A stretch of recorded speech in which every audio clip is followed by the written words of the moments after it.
horrid, make my oratory torrid when I preach on the devil and the communists.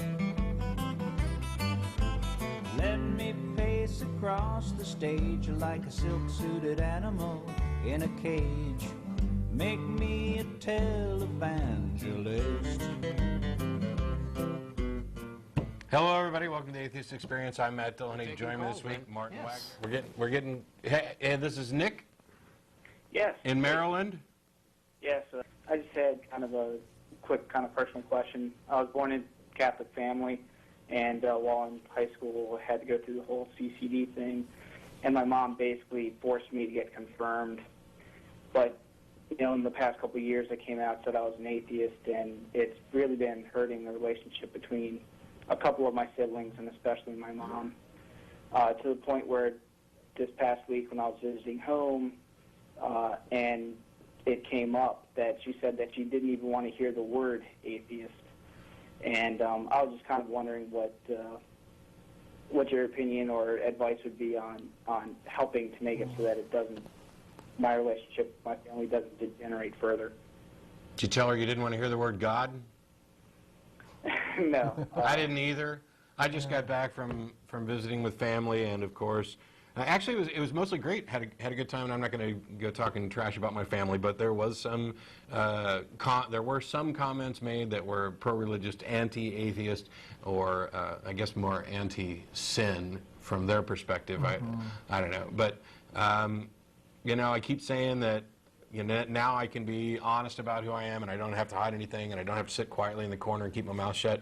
And yet, for the most part, I still find that I'm now, instead of nodding and smiling and sitting quietly, now I just shake my head and walk away. It's still their house. I'm not going to be, you know, disrespectful or an ass in their house, but there are limits when you start talking about, you know, things that I think are just crazy. I mean, and I don't mean to offend any religious people that are out there, although I will, and I have done every week that I've been on this show, I'm sure.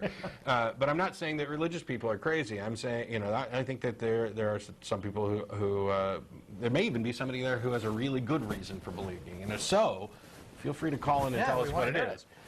But there are some things that some particular people believe that I think are just absolutely nuts. This idea that you are somehow so special in the eyes of your God that he's going to punish other people for being mean to you, or that he's going to answer your prayer for rain and ignore the farmer who lives across the street who's wanting it to stop raining because it's flooding out his field. That kind of colossal arrogance.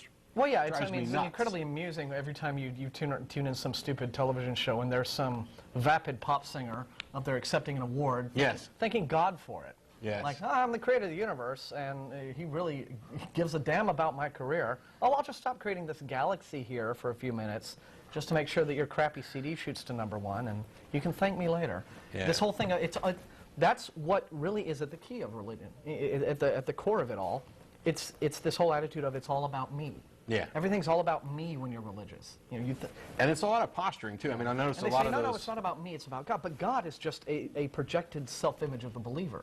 Oh, yeah. That's really all that God is. That's why, I mean, Christianity is as easy as it comes. I mean, you know, it's based, and I realize that you didn't necessarily, I mean, you're talking about Catholics, but Christianity, for the most part, is based on just you believe, and therefore you're gifted something. You don't have to do it. It'd be nice if you did good things, but you don't have to. You can be a shit your whole life and still get, you know, ushered in because you were part of the club, the special club. And that allows people to go up and do all kinds of posturing. And you'll see, I mean, preachers will complain about it, too. You'll have the rapper who'll get up there and thank Jesus and all his hoes in the hood, you know, for helping him get to the top when neither one of them really had anything to do with it. You should be thanking the record company execs and the marketing campaign, I guess. But we're way off track. Yeah, we're kind of getting... You were talking about dealing with... I don't have any good advice, which is probably why we got way off track. Yeah. I wish I did, and your family's going to be different from everybody else's. Yeah, all I could suggest in that regard is to say, look, I understand that this upsets you, and I'm sorry about it, but it's who I am, and if you ever want to ask me any questions, feel free, because you know you're my family and I love you, and so I'm not going to turn against you just because I don't share the same beliefs that you have.